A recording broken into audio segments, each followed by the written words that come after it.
Welcome to the Gary Smith Show. For the next hour, Gary will be taking your calls and answering your emails as he discusses personal development as it relates to your business, your career, and your personal life. Gary is a successful businessman and entrepreneur and is the founder and president of Optimum Performance Technologies, LLC. Gary is a business consultant, business and personal coach, and a professional speaker and writer who has dedicated his life to helping businesses and individuals develop and implement plans to take their companies and their lives to new levels of performance and success. Gary's latest book is The Customer Conundrum, 9 Crucial Steps for Winning Customers and Outsmarting Your Competition. He's also the author of The Shepherd and the Princess, 7 Keys to Conquering the Goliaths in Your Life, and Achieving Unusual Greatness, Timeless Lessons from the Trail Already Blazed. If you have a question or comment for Gary, please call in at 860-432-9735 or email him at questions@optex.com. You can also learn more about Gary by visiting his website, optex.com. And now, here's Gary Smith. Good morning, everyone. Happy Saturday. Welcome to the Gary Smith Show here on 1550 AM WSDK. It's great to have you along for the ride today. And I want to thank Al for having me kind of on the end of his show. It has been such a wonderful experience being here with WSDK. And like I said, with Al's mentorship, my being able to learn from watching him do his show, to Rick Page, who's the general manager here, to Dave Young, who's the operations VP, and Dave Reno is the operations manager here at the studio, and Eric, who's the current producer for my show, and Zach, who was producing the show before that. The folks here at WSDK are really, really wonderful, and I know you folks at home, you get a chance to see the output of the fine work that these folks do in getting the programming out to you and stuff like that. But if you could see things from my perspective, you'd see the wonderful heart and the labor that they put in to bring you the very, very best in programming. So continue to listen. This is going to be our final show for a period of time here, but it's really been a blessing. And as I said to Al, I really feel like I have been more blessed. I have gotten more out of this than I've given. And that's so much, I think, is our experience in life. We go out and we try to give to others, and we wind up being blessed more in return than we feel that we've given. Well, with that, we're going to jump into today's show. I wanted this show to be a special show because one of the things that we've talked about here on the Gary Smith Show is the need to change ourselves and the need to let God change us. Because that's really what it's all about. When you look at personal and business development, it's all about looking at who you are and who you need to become, and then identifying those gaps and addressing those challenges, addressing those vision blocks that are keeping you from becoming the person that you want to be, the person that God wants you to be. And today I am really blessed to have a dear friend and a dear sister in Christ. Stephanie Calahan is on the show with us today via recording. We recorded actually day before yesterday. And she is amazing when it comes to helping people get through those transitions. And today we're going to be talking about conquering your inner mind, overcoming those things that are inside you that consciously and a lot of times subconsciously or unconsciously keep you from becoming the person you need to be. We've got a really, really packed show today, so I'm just going to drop it right there, and we're going to play our first segment with Stephanie Calahan. Today's guest is a woman who has a path that is similar to many of us who are searching for a better way of living our lives. Maybe you're a person who's in a job that you don't like, or maybe you just feel the ambition and drive to take control of your future and go it alone. But we all have to stop and think what it can be like when we have that sort of burning passion to help the world find a better way of living. But we find that the pathway that we create for ourselves is destroying us little by little. Sometimes our dreams and ambitions are actually the very things that sort of hold us back and stop us in our tracks. Our guest today has been in corporate America, and she was used to hustling, to working hard every day, and to coming back for more again and again. And I'm sure that there are many people in our listening audience that will relate to that.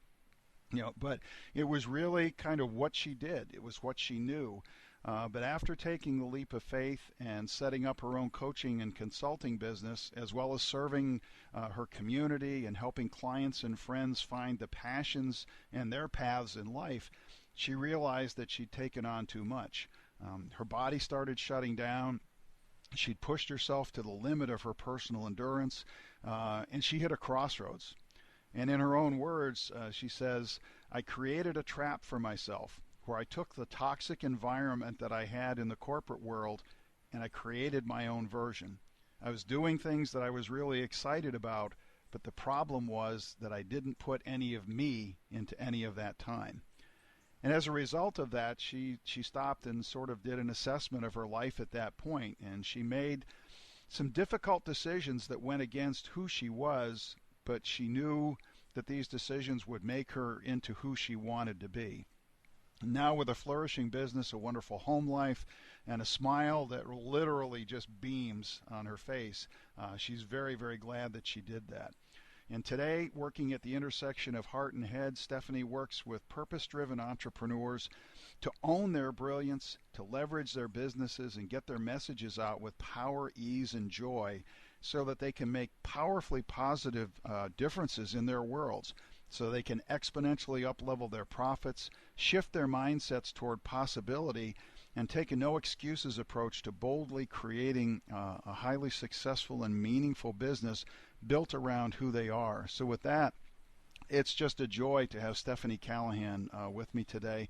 Those of you who have been regular listeners to the show will recognize the name. She's been on with me several times, but she's a wonderful lady. She is a sister in Christ and just an amazingly successful businesswoman. So Stephanie, thank you so much for being on the show today. I'm just excited about what we're going to be talking about today.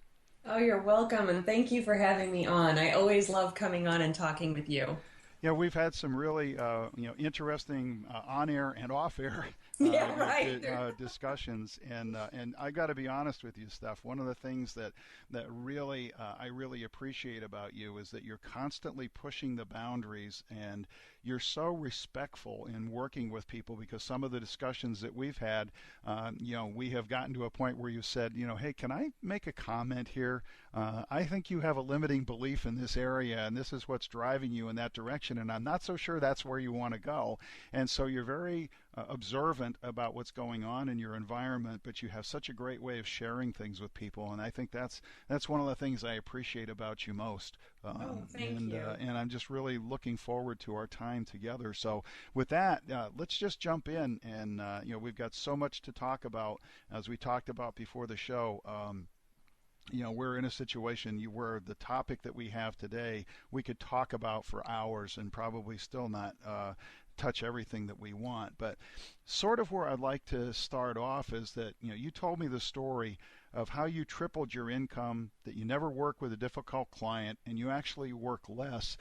But you've never really shared that here on the show. Why don't you share that, those steps, and sort of, how you've accomplished that? Oh, okay. I'd be happy to.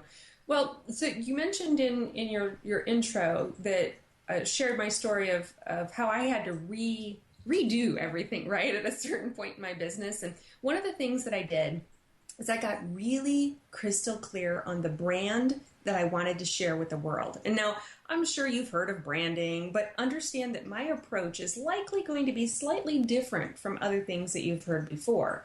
Because many people think of branding as the visuals, their logo, their images, their slogans, their ideas, and other information connected to your company or product. And all those elements are a part of branding, but it's also much more. Branding's also the experience you want your prospects, clients, customers, and partners to have from the time they first come in contact with you through the rest of their life.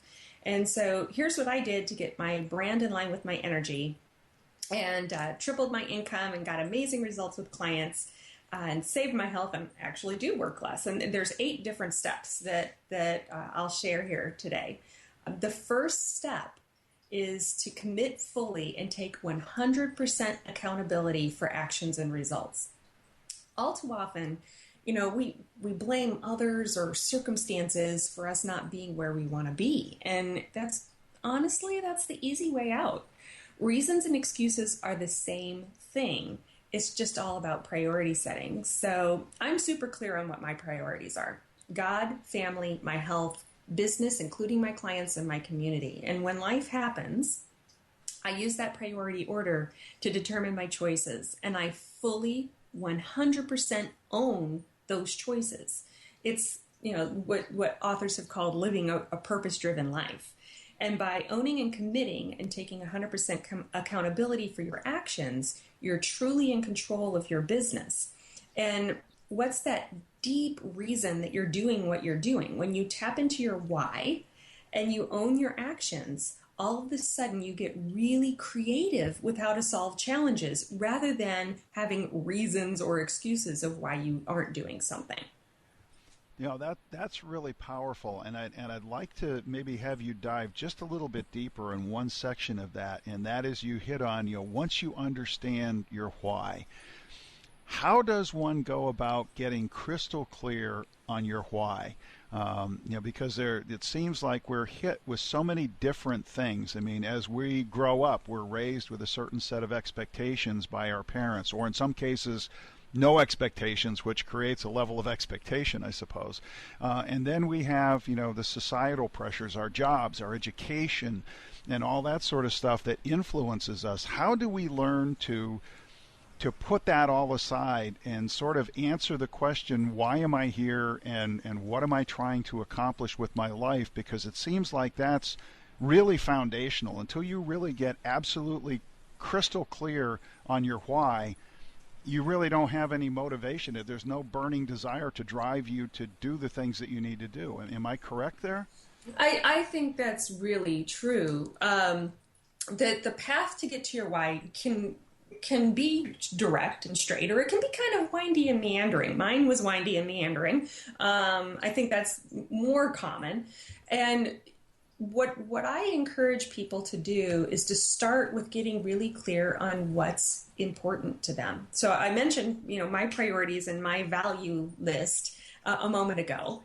And what I find is that a lot of people want to say that they're values driven, but really they kind of are default driven of whatever comes up in front of them. That's what they deal with. And so starting by being really clear on what really is important to you, and then go a little deeper on why is that important to you. And I find that just that simple exercise can be the start of defining your why. So your life experiences can also define your why. Would it be helpful if I shared my personal experience with that? Absolutely. Please do. Okay, so a moment ago, we alluded to the fact that my body had started shutting down a number of years ago when I got ill. But it was to the extent that I almost died.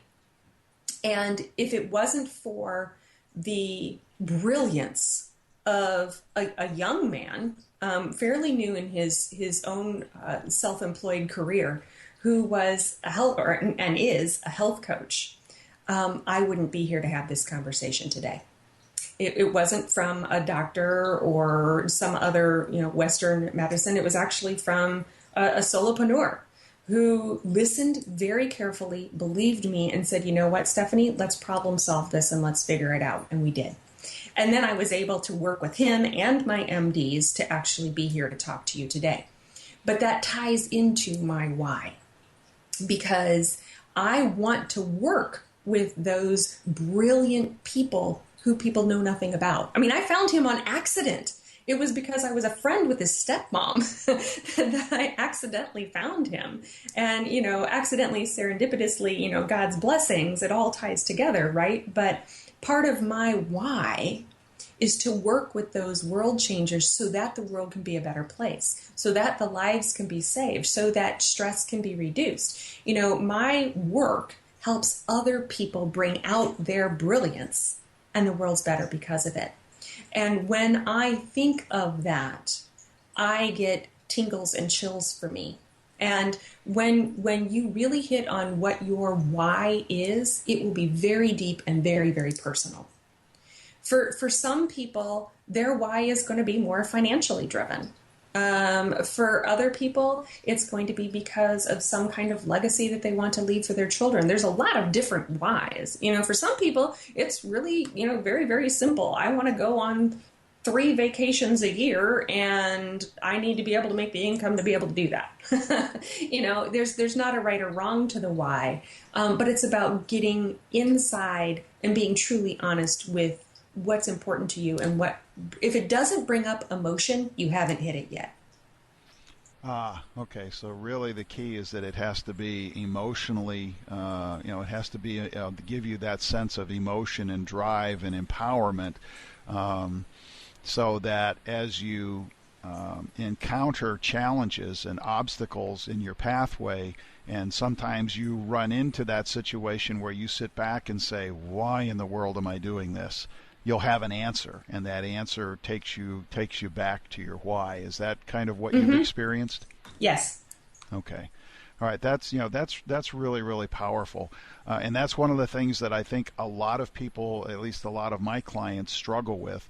And we're going to take a quick break here, but when we come back, I want to continue that conversation. And I know we've got a ton of stuff to cover, but I'd really like to dig a little bit deeper into that. So folks, don't touch that radio dial. We're going to take a quick break, and we'll be right back with more of our conversation with Stephanie Calahan.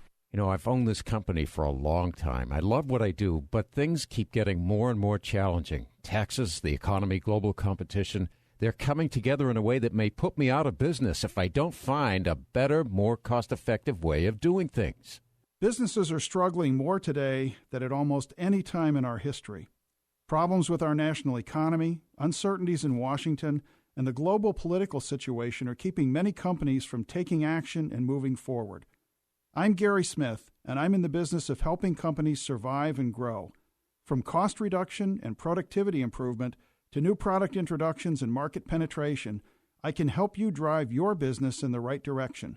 Call me at 203-599-1467 or email me at gary@optex.com for your free, no-obligation consultation. You are a waste. A loser. Everyone hates you. Why don't you just stay in your car and keep driving? I'm serious. Drive until you run out of gas, then get out of your car and walk until you find someone who doesn't think you're dumber than bricks. Could take a while, but at least all that walking might burn a couple of calories. You may not witness bullying like this every day. Your kids do. They want to help, but they don't know how. Visit stopbullying.gov to learn safe, simple ways your child can help stop bullying. Be more than a bystander at stopbullying.gov. A message Looks from warm the and Ad dry Council. through the afternoon across the Connecticut Valley near 80. In the low 60s tonight with a cold front moving through. Maybe an early morning shower, then turning mostly sunny, breezy, and seasonable. Low to mid-70s tomorrow. Monday's outlook mostly sunny, brisk, and cooler, low 70s. Randy Berkson with the WSDK Weather Update. Okay, welcome back to the Gary Smith Show, where we're talking with Stephanie Calahan about conquering your inner self. It's interesting because we were talking about the why and what is it that drives you to do the things that you need to do. And many of our listeners have probably read the book, The Purpose-Driven Life by Rick Warren, where he talks about that. And I also had the opportunity a couple of weeks ago to be in an audience where John Maxwell was talking. And he's talking about his new book that's coming out in the beginning of October called Intentional Living. And really that's what it comes down to. When you have that why, when you have that drive to go out and do something, that's what becomes the foundation of living your life intentionally, because until you know what it is that you're after, whether it's something financial or something other than that, something working with your family or ministry activities or whatever the case may be, until you have that, there's really no foundation for you to build on to create the plan and drive you forward and to give you that motivation to overcome the obstacles. So with that, I want to jump right back in, and we're going to do segment 2 with Stephanie Calahan, and then I'll be back with some more comments. So let's go. Okay, we're back with Stephanie Calahan, and we started in this last segment. She was telling a little bit of her story, and I think we got through step 1, which we're still sort of talking about here. But we were talking about the why, and I guess the next question I have related to that, and well, hopefully this won't keep us from covering everything we need to cover today, but I think it's important, and that is, do you see people who start off with that sort of maybe what I would almost call sort of a self-centered financially driven why that, I want to have a fancy home and drive fancy cars, or I want to take those 3 vacations every year. As they get in and start getting involved in the process of doing that, do you see a shift at any point where that why tends to go away from sort of the material things and moves in different directions? Do you see people whose why is dynamic and it keeps changing? Have you experienced that, or have you seen that in your own life? I know that my personal why has changed, and it hasn't been so much from the self-centered and more altruistic. It's been more because I've owned my own brilliance more. I went from, if you get really, really deep into my why, my personal, what I say to people is I save lives doing what I do. Now, if you hear business coach saving lives, that's incongruent. So I don't use that in my marketing messages because people wouldn't get it, because that's my language for me. I know that when I'm working with clients that their relationships improve, and frequently their health improves and their business improves, because we work on all of an entrepreneur, not just the strategic side of things. So, but I didn't get to that overnight. I got to that by continually acknowledging and growing my own self-worth, self-value, self-esteem, and understanding the gifts that God's given me, and that if I don't acknowledge and use those gifts, then I'm squandering something really important. So that's where my whys have shifted. I've seen my clients' whys shift as they continue to grow in their own self-acceptance, self-knowledge, self-esteem. You can have somebody with a really great self-esteem that still has room to grow. And that's a mindset thing, right? Because we have to balance between owning the gifts that we've got and how well we can use them, and ego, right? And there's a fine line between the two. You don't want to roll into the ego, oh, look at me, I'm so awesome. That's not what I'm talking about. It's a true, honest owning of who you are. And what I find is that as clients grow in that, their why gets deeper. Ah, okay, I got it. And that's a powerful differentiator there. But what I hear you saying is, as you're working with people, you start with them where they are, and rather than trying to push them in a certain direction, you let them evolve themselves and kind of go through, you guide them in their own self-discovery process. Well, absolutely. I am a business coach, so we work on people's businesses, literally, but I work with small businesses, and I work with the business owners within a business. And we're people, we're not machines. And so we have this inner stuff that's going on as well as outer strategy. And frequently the things that are holding my clients up, whether they know it or not, is stuff that's going on the inside. And so we do a lot of work helping them clean up past hurts, helping them tweak a perspective that they've got so that they can move forward in whatever direction that they've defined that they wanted. But one of that first step is taking accountability for that. So when people come to me saying, I can't do this because so-and-so did A, B, and C, I'm like, okay, wait a minute, we need to stop.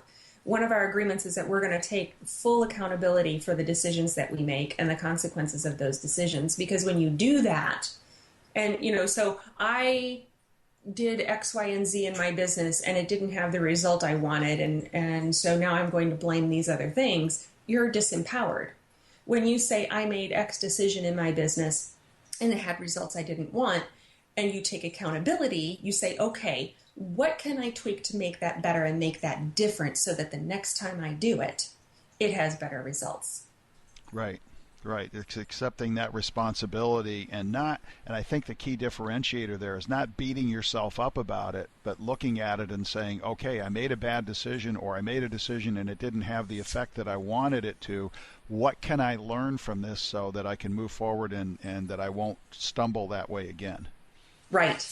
So, okay, why don't we go on? We've talked thoroughly about point number 1. I'm going to turn it back over to you and let you march down through some of these other steps. 7 more to go. All right. So Step number 2 and 3. Step number 2 is eliminating all extra stress in life. And step number 3 is defining my ideal life and day. So I know it sounds virtually impossible to eliminate all extra stress in life, but sometimes shutting down is the best thing you can do for your body. You know, at the height of my illness, I was way overcommitted. And one of the best tips I received early in my change process was that I needed to reevaluate where my time went. I had made time for everyone but me, and it's ironic that I could help my clients figure out their time, but I had ignored my own. So I sat down and I really thought about the activities I had been participated in. Which ones lifted me up, filled me up? Which activities left me drained and uninspired? And it was a difficult exercise to do because I was taught to give and give and give and give and give. But if you never receive, you don't fill back up again. There's no problem with receiving. And so make sure that you have time for you. And I had to eliminate all the ideas about what I could or couldn't do.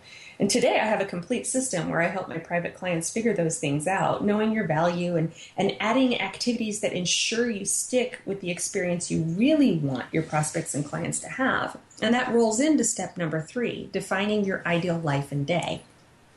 One of the biggest challenges I've seen for business owners that have a business that controls them rather than the other way around is that they don't design their lifestyle business first. And this is a mindset thing too. A lot of people will go into business, and I was guilty of this originally too, and they say, if I work really hard, really, really hard, then I'll make it to a certain point. And frequently they don't identify what that certain point is. It's just somehow going to magically appear. Where then they say at that magic point, then I can relax and enjoy life.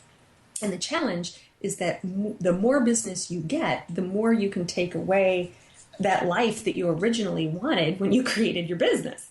So if you create the structure around your business first, what are the things that are really important to me that I don't want to miss out on? And then build your business around that structure.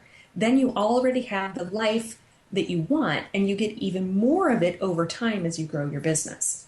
So, for example, in my own business, right now I have a son who's 14, but I started my business when he was still in diapers. And one of the things that I said was extremely important to me, again, talking about being purpose-driven in the actions that you take, was looking at the fact that I was raised by a stay-at-home mom, and there were a tremendous number of benefits from that. And I wanted my son to have a mom that worked and did significant things out of the home, but I wanted him to have some of those benefits that I had with my mom. So how could I do that? And some people say you can't have both. I ignored that and said, how can I make that happen? And so I sat and I figured out a lifestyle structure to my business for when I would take clients and when I wouldn't take clients in terms of time of day, so that I could still give him those benefits that I wanted him to have. So, for example, I built structure into my business that on most days between 2 p.m. and 3 p.m., when he gets off the bus, even today, I don't take clients. I don't have appointments scheduled at that time. I don't record podcasts at that time. That hour block is his block. And he gets off the bus and we talk about his day, and he may have a snack, and then he'll run upstairs and do his homework. You know, he's 14, he's getting more independent, but that time's his if he wants it. Because I've found that it's the most critical time for him as a person and development. We have really rich conversations. And then he goes and starts doing his thing. I go back into my office and I roll my day forward again. And it works really great for us.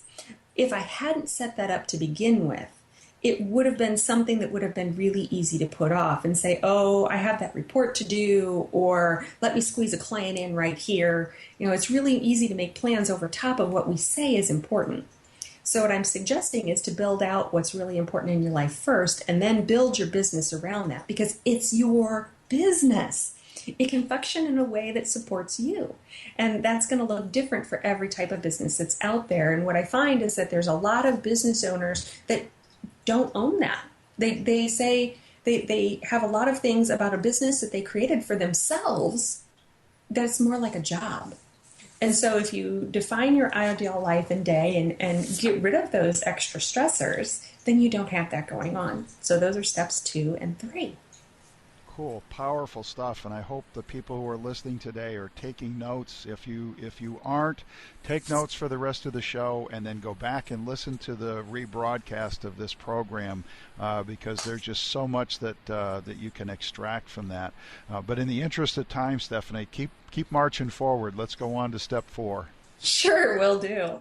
So step 4, again, remembering that we were talking about building a really holistic brand that you can own all the way through and giving great experiences to the people you want to work with, is to define who you want to work with. So define my ideal client using levels of alignment. So after careful examination, I realized that I've been taking on clients that drained me and work that didn't lift me up. And with my energy severely depleted, I couldn't afford to continue that pattern. So I sat down for quite a while and defined who I really wanted to work with. I defined those characteristics on multiple levels: psychographic, demographic, spiritual, and energetic, and many, many other levels. And by the time I was done, I could practically see him or her across the room because I had gotten really clear. Now, I want to tell you, there's some people that will tell you to define your ideal client and then go talk to them, and people get really clear. They're like, well, I don't know who they are. To literally sit down and make a shopping list. I wanted clients that were energetic. I wanted clients that would do the homework. I wanted clients that would pay their bills without me having to invoice a million times. I just defined it. Because once you start defining it, you can see it really clearly. And it's like the new car effect, right? When you go to buy a new car, you define the features in the car that you want, and you go and you purchase that car, and then all of a sudden on the highway, you see that same make and model all over the place. It's not that more people are all of a sudden buying that particular make and model of a car. It's that you've gotten so clear on what you wanted that now you're seeing those cars, even though they had been around you all along. The same thing can hold true when you're defining your ideal client. This work goes really deep because by doing the work, I never question who I'm writing my blogs to, who I follow on Twitter, what radio shows I go on, and really knowing my ideal client allowed me to have an authentic power in my connections. And once I knew who my ideal client was and what their problems were and how I could help them, I was able to put them first in everything I did, so I could think about their struggles and their problems and how I could help. So rather than focusing on how to close that next client in my sales, I can focus on how each person I talk to, how I could help them be more successful, whether they became my client or not. So if you don't know what your ideal clients truly want, you ask them. And you do that by being clear on who those people are. Then step 5 is to unapologetically define me and who I was going to be. So one of the most important lessons I learned in my adult life was that I couldn't make everyone like me. And for years, I found myself listening to advisors and morphing to try to please others. And all that really did was completely drain me. And then I shifted. I decided that it was better to let go. I'd love to be able to tell you the exact moment it happened, but I really don't remember. Maybe it's because I was super tired of being surface level with people, or maybe because I was tired of being like everybody else. Maybe it was because I was tired of holding different parts of myself back. Or maybe it was because I admitted there were people I didn't like, so maybe there was going to be people that didn't like me. It really doesn't matter. The point is this: I claimed my freedom, and I truly began living when I stopped trying to please everybody else, and I tapped into my true brilliance. I defined me, who I wanted to be, and started serving those that were in my life with purpose. And I found that there were people that liked my deep dive and not stay on the surface conversations. I found that there were people that loved my sarcastic sense of humor, and others that connected to my spiritual side. And it was totally okay that I was practical and a little woo-woo. It was okay that I am analytical and creative. It was okay that I am a direct truth talker who simply stinks at being political. And it's okay that I adore my sons and I talk about them. It was okay to be fully me. And when I did that, freedom completely opened up in my business, and I was able to attract the people I was meant to serve. And so you can ask yourself, what if you did the same thing? What if you boldly built a business around who you were? And I can promise you there are people who need your exact combination of crazy. So that's step 4 and 5. Oh, wow. Some really, really good stuff there. And that step 5 was a powerful one for me when I finally got to a point of realizing, as you said, that I am a unique person, and God has gifted me in certain ways to be able to work with and help people. And my job is not to try to be all things to all people. My job is to be me. And to realize that God created me. Not that I'm not the master of things. I tell people there are a few things in life that I'm very, very good at, and there's a whole bunch of things that I really suck at. But to use that unique giftedness that God has and said, okay, Lord, you created me the way I am for a reason. Please bring me into alignment with people who need what I have to offer the way I have to offer it. And I think that's really, really powerful. Yeah, and as we look at that, that whole concept of the three things I want us to pick up out of this section with Stephanie is, one is giftedness, finding out what God has uniquely gifted you to do, and then using that in a way that is productive, that's profitable for you, and of course that's ultimately honoring and glorifying to Him. Being accountable to yourself. And one of the best ways to be accountable to yourself is to have an accountability partner. I've often told people you can go out and set goals, but if you set a goal and you just keep it to yourself, what good does that do? Because if it gets to a point where it doesn't look like the goal is going to happen, the only person you're disappointing is yourself. But if you go out and set a goal and then tell people about it, tell it to the world. Then all of a sudden there's just something magical happens there that says, hey, I'm going to have egg all over my face if I don't accomplish that goal, so I better get out there and make it happen. And letting your why evolve, keeping that dynamic. You may start out and you may want to do something for a particular reason. You may have something that's driving you to do it. But as as an example, if maybe your reasons are financial. But once you get out there and you start making the money and the financial situation starts to change, that why may not be as strong. And so you have to constantly look and say, okay, what's next? What's next?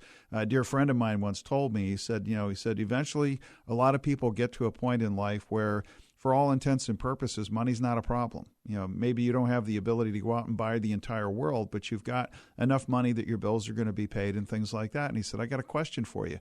When you reach that point, what is it that gets you out of bed in the morning? And he said, eventually you have to reach a point in your life where you have a purpose in life that's bigger than money. And everyone needs to discover what that purpose is for them, and that kind of ties into your unique giftedness. So with that, we're going to jump back in and do our final segment with Stephanie, and then I'll be back with some other comments.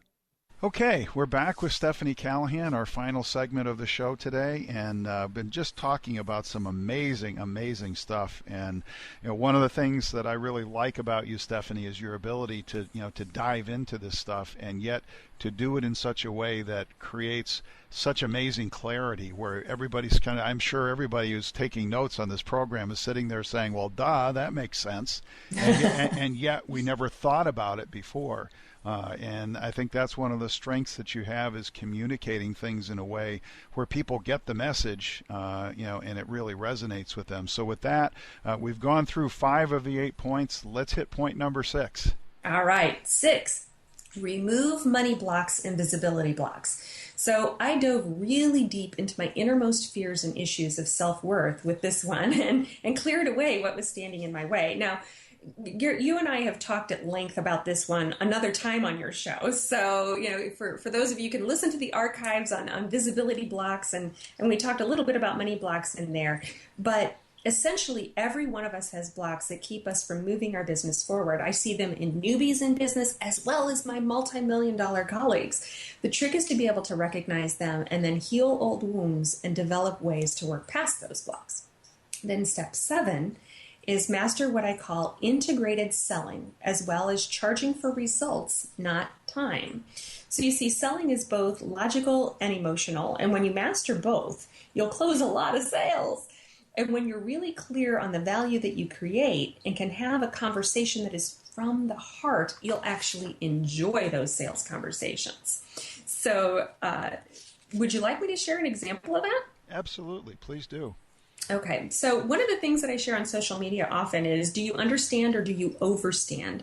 Your perspective on the situation can make all of the difference. And this one concept can make or break your conversations with prospects. When I was first learning about sales and growing my business, I got this all wrong. And lately I've been seeing my clients struggle with this as well. So when you're talking with your prospects, it's not all about what you know or who you are. I work with these really amazing coaches and healthcare experts and consultants and authors and speakers and podcast hosts, and they constantly want to turn their sales conversations into what they can do for their prospect or share their resume. They make it about them, not the person on the other end of the phone. They overstand. They stand over their person. You think about this big, tall person that's kind of pointing their finger down at somebody that's down low. Often when they're talking to their prospective client, they have three things on their mind. Getting the sale, boy, I could really use the money. Or let me prove I'm worth it. Let me show you everything I know all on this one call. Or I've spent loads of money on training and certification and they need to know about that. Well, in all instances, my clients were missing the mark. Oftentimes, they share information that their prospects didn't really care about, and instead of laser targeting in on what was really important to their prospects. And I have to admit, I used to do the same thing. But the thing to remember is it's all about them. When you're doing integrated selling, when you're selling from your heart, the person on the other end of the phone line is the one that's important in the conversation. So when someone calls you to discuss services, they've already begun to identify what's important to them. Until you listen, you don't know what that is. So seek first to understand. Really get into their situation, their pain, their problems, know where they're coming from. Listen. Our listening habits, as a general rule in the States, isn't as good as it could be. Frequently, we're thinking about the next thing we're going to say rather than truly listening to gain understanding and gain clarity. People want to be heard, and most they want to hire someone that understands where they're coming from and they believe can get them to where they want to go. So by talking less and listening more, you gain really important information, and so does your prospect. Your prospect gains information that you care, for starters. So consider starting before the call. You could do intake forms and find out how serious they are or how detailed they are. But when you're on the phone, listen. And I realize that sounds really rudimentary. However, many people just don't do it right. So, of course, there are a number of different things that you can do to authentically sell in an integrated way that doesn't feel slimy, that we just don't have time to talk to on this show. But that's at least the first step for you that you can start practicing. And then step 8, systematize everything. No matter if you're a one-person show or if you have a business that has many employees, unless you have a business system in place, you're going to find your business growing out of control. So look at all the different things that you have, step back, and simplify. There are systems every business owner should have that'll enhance the foundation. So financial management, marketing, people or human resources, technology, invoicing and billing, that revenue connection, customer service or client service, follow-up systems, and personal productivity systems. The more that you put systems in place, the more you build freedom within your business. So I choose tools that match my energy level, and there are thousands of ways that you can build your brand and your business. And most business owners are trying to do too many at once. So today I help my private clients do all of that, and they can serve with impact and exponentially up-level their profits because they've applied those things. Wow, that is so much good information, and I agree with you in the selling process, because that's one of the traps that I had gotten into, is that I felt that I had to be able to demonstrate my value to people, and I found in the final analysis is that when I sit with a client, whether it's on the phone or whether it's in person, and let's say it's a potential client, somebody who maybe has been introduced to me by somebody else, or somebody found my website and connected with me, and we start the initial conversation, I agree completely with you. If you take the time and just say, listen, talk to me about what's going on in your business.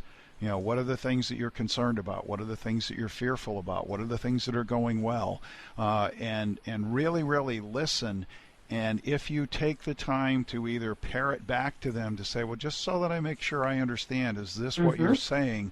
Or to be able to, to just sort of go through that clarification process, that is what establishes my credibility, because people will look and say, my goodness, this guy really does understand.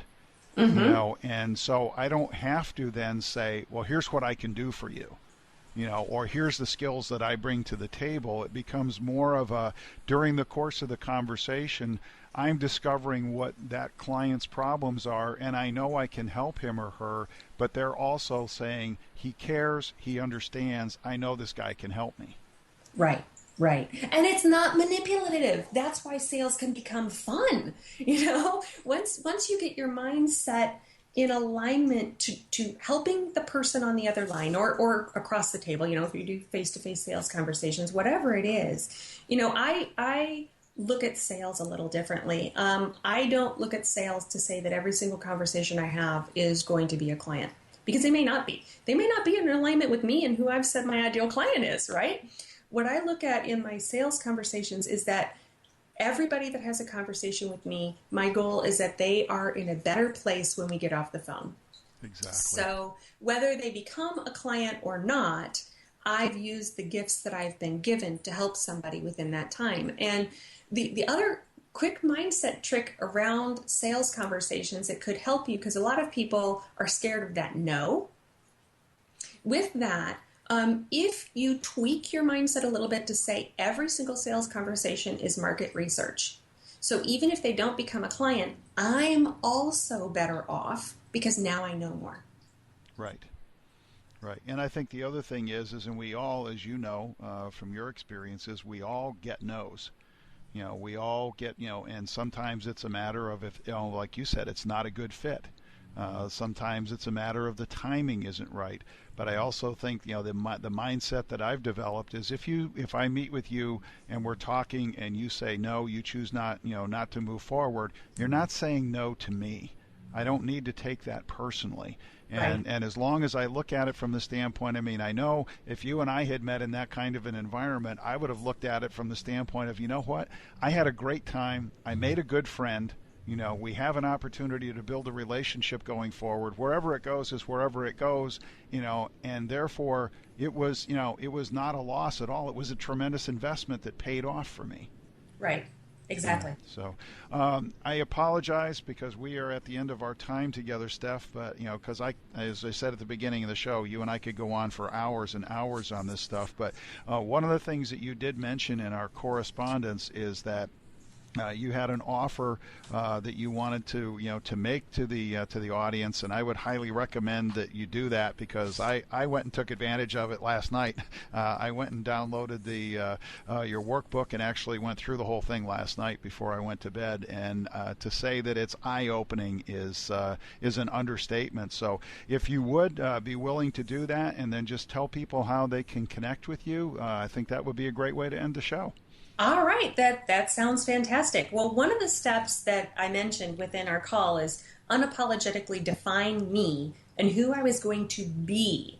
And there's a difference between doing and being. And once you shift your mindset to who I am going to be in my day, it's amazing how many things can open up for you. And so one of the things that I'm making available for those of you listening to the call is a transformation quick start that I normally use only with my private clients. And if you go to stephaniecalahan.com/B, just B-E, you can see the sign up for it. There's no fee for it. You just sign up and you'll get the Transformation Quick Start sent to you in your email. I'm also working on an audio program that will tie to that. If you sign up today, when the audio program is done, that'll come your way as well.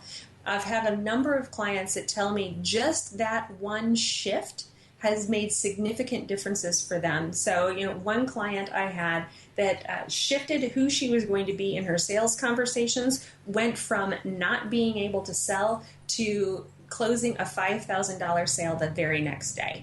So it sounds like something that's really simplistic. It can be, but it also helps you be intentional. And so the workbook is structured so that you can be intentional around the choices that you're making and how you respond to everyday situations. Excellent, excellent. And how can people connect with you directly, Steph?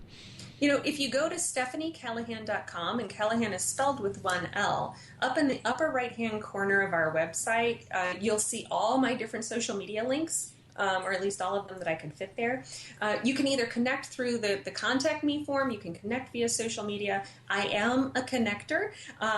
Gary and I met through social media. So I'm not one of those people that only publishes. If you reach out to me, I'm going to be happy to have a conversation with you. Pick one or many, and I love to build relationships that way too. Super. Well, Stephanie, thank you so much for taking the time to be with me today. My prayer is that God will just continue to bless you and enrich your life as you enrich the lives of others. And I look forward to staying in touch with you and continuing to work together. Oh, you as well. And thank you so much for having me on. Oh, it's my pleasure, and it was really good to spend some time with you. All right, so that's a wrap on our show with Stephanie Calahan, and just so much richness in there. If you folks have not been taking notes, please go back and listen to the podcast of it. A lot of good stuff in there. I mean, this is one of those programs where you could probably listen to it a half a dozen different times and get something different out of it every time you go through it. But it really comes down to as Stephanie was saying, accept responsibility for who you are and what you're doing. That's where it begins. Be accountable to yourself, and then learn to be intentional about the choices that you make in life. Don't accept excuses for yourself. And I know, it's human nature, because we get caught in situations and we react badly. And then it's always somebody else's problem. It's like, well, if my wife hadn't approached me that way, then I wouldn't have said the thing that I said that I probably shouldn't have said. Those sorts of things, rather than saying, you know what, I screwed up and I need to be intentional about the choices that we make. One of my favorite phrases, I think, that ties into this is that some people focus on what they are going through. Champions focus on what they are going to. And so when we reframe things and we have that shift in context, it really becomes critical. Just really, really quickly as a closing story here, to give you an idea of the context. A guy was walking down the street one day, and he saw a group of people with hammers and chisels working on big blocks of granite. And he walked up to one guy and said, "Sir, what are you doing?" And the guy said, "Well, what does it look like I'm doing? I'm chiseling rock." And he said, "Okay." And so he looked around and he saw this one guy who was just kind of stood out from everybody else. And he was very diligent about what he was doing. And he walked over to the guy and said, "Sir, what is it that you're doing?" He said, "Oh, what am I doing? I'm building a cathedral." And that context shift, two exact same tasks, but with a completely different motivation behind them, allows us to reframe things in our lives. And so having that understanding of context becomes really, really important. With that, we're going to wrap up the Gary Smith Show here. Thanks so much for being a part of the listening audience for the past year and a half. As I was talking with Al, it has been a tremendous blessing to be here and to have an opportunity to share with you. I hope you've gotten something out of it. If there's anything I can do, never hesitate to get a hold of me. You can reach me at gary@optex.com or reach me by phone at 203-599-1467. Would love to be able to help you and work with you and continue to support you. Thanks again to the wonderful people here at WSDK for all that they've done to make this a fantastic show. And always, always remember, stay focused on God and live your life on purpose. God bless. Hopefully we'll see you again someday.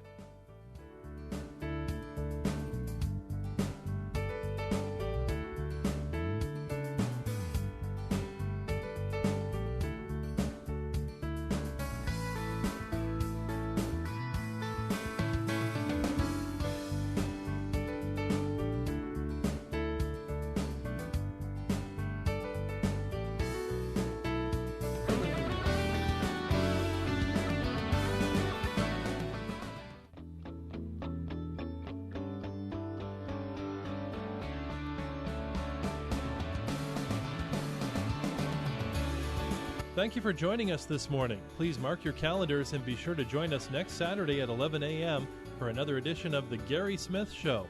And remember, there are a number of resources available to assist you at Gary's website, optex.com. Until next week, may God richly bless you.